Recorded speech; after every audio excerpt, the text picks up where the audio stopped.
nós já teríamos um imenso tempo.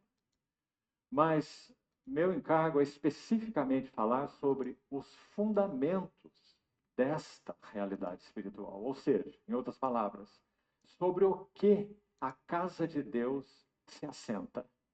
Então podemos dizer ainda, em outras palavras, se esses fundamentos não estiverem solidamente colocados, vistos e revistos, seja na experiência pessoal e especialmente na experiência como igrejas, em cada localidade. Então nós não teremos a realidade do testemunho do Senhor. Casa na Bíblia sempre tem relação com glória. Sempre. Assim como cidade na Bíblia tem relação com governo. Você se lembra quando o povo de Deus retornou do cativeiro babilônico? Houve um processo na restauração do testemunho do Senhor que seguiu exatamente o caminho contrário, ou melhor, o mesmo caminho de quando o povo foi levado cativo. Então, o fundamento da restauração do Senhor, quando você estuda os chamados livros da restauração, qual é? Jeremias, no seu livro de Lamentações, vai deixar bem claro, examinaremos isso com mais cuidado depois. Ele vai dizer assim, que quando o povo foi levado cativo, o motivo foi, o Senhor detestou, olha a força dessas palavras, ele detestou o seu altar. O altar que ele mesmo havia estabelecido para comunhão com ele, para adoração a ele, para relação com ele, Jeremias vai dizer, ele detestou o seu altar. Veja a solenidade dessas palavras. E ele prossegue assim, e ele entregou nas mãos do adversário o seu santuário. E da mesma maneira, os muros que protegiam aquela cidade e a guardava dos seus inimigos, Jerusalém. Então, olha essa sequência. Detestou o seu altar, rejeitou o seu santuário e entregou nas mãos dos adversários os muros. Altar, santuário, muros. Essa é uma ordem de extrema importância. Iremos examiná-la ainda hoje, se o Senhor permitir, porque esse foi exatamente também o processo da restauração. O que foi que o Senhor colocou em primeiro lugar, inspirou aqueles irmãos, conduziu aquelas pessoas, sob a liderança de Josué e Zorobabel, um líder civil e um líder espiritual, Josué e Zorobabel, para colocar em primeiro lugar nesse retorno do cativeiro babilônico, o altar. Porque, em primeiro lugar, a falha daquele povo que os levou para o cativeiro estava ligada exatamente ao altar. Porque ali no altar estavam sendo oferecidos, plural, sacrifícios inadequados, inaceitáveis a Deus. Além dos altares outros estranhos, eles levantavam nos montes para adorar os Baalins, Baal no plural, né? Vários Baalins. Então, o altar foi profanado. Por causa da profanação do altar, o santuário foi rejeitado. Porque qual é o centro do santuário? O altar. Se o altar não tem realidade, o santuário perde a realidade. Olha, irmãos, nós estamos a... Resumindo, meu comentário seria o seguinte: quando a gente não tem a comunhão com Deus, a gente está perdido.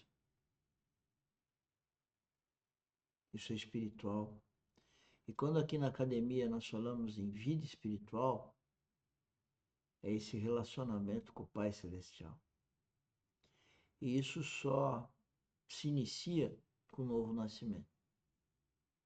Imagina que você está andando no plano horizontal, você nasceu da sua mãe, está andando, está vivendo sua vida natural, e por uma razão você escolhe, porque o Espírito Santo foi derramado, mas você escolhe essa ascensão, esse novo nascimento espiritual, porque o seu espírito estava mortificado e agora então ele é vivificado por receber o Espírito Santo.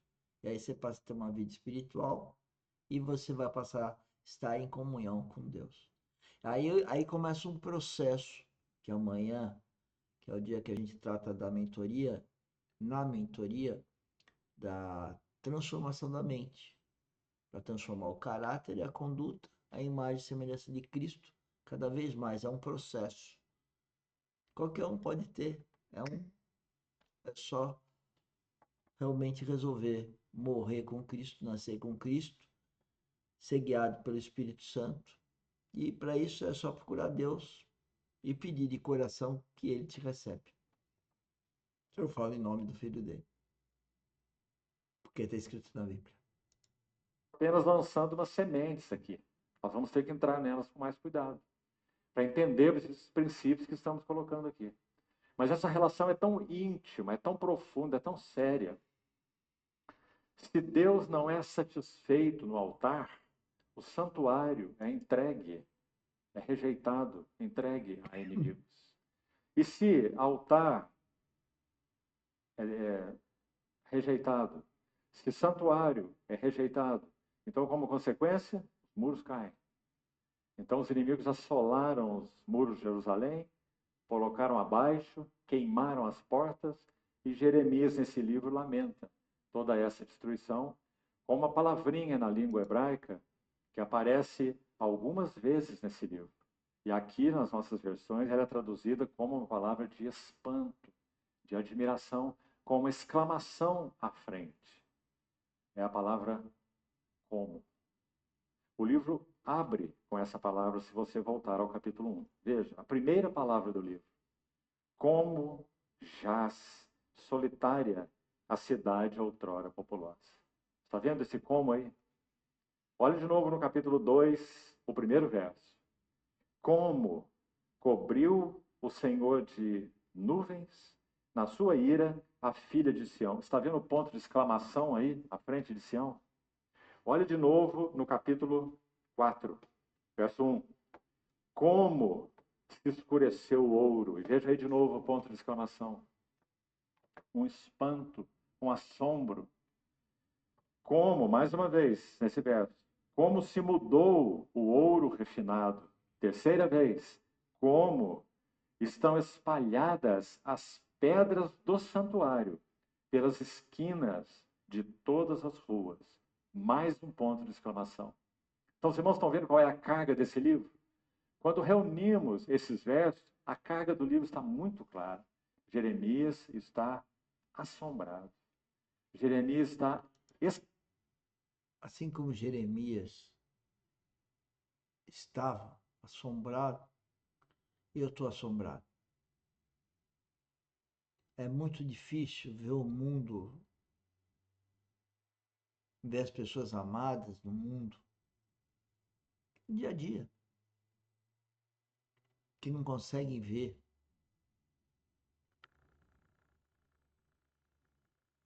o Espírito Santo, não conseguem ver Jesus Cristo naquela cruz, morrer com Cristo, ressuscitar com Cristo. Eu digo a cada dia, porque todo dia a gente se desenvolve espiritualmente, mas para isso a gente tem que morrer para as coisas do mundo. A gente morre para as coisas do mundo, o mundo se distancia da gente, nos agride. Isso para qualquer filho de Deus aconteceu com Cristo, com o discípulo Paulo, acontece com qualquer discípulo de Cristo. Mas o triste não é essa tristeza que o mundo te agride. O triste é ver que o mundo não acorda para a realidade espiritual. Espantado. A tradição hebraica diz que, enquanto a cidade queimava, Jeremias estava em uma caverna, no Gólgota. Que lugar significativo, você não acha? E dessa posição, ele via a cidade queimar. E ele escreveu o seu livro das Lamentações. Um livro tremendo, no sentido de mostrar quais foram as falhas do povo na sua relação com Deus e quais as consequências. As falhas é o que nós estamos tendo hoje. E as consequências é para a gente lembrar o que aconteceu lá. Está acontecendo aqui. dessa falha. São só 5 capítulos.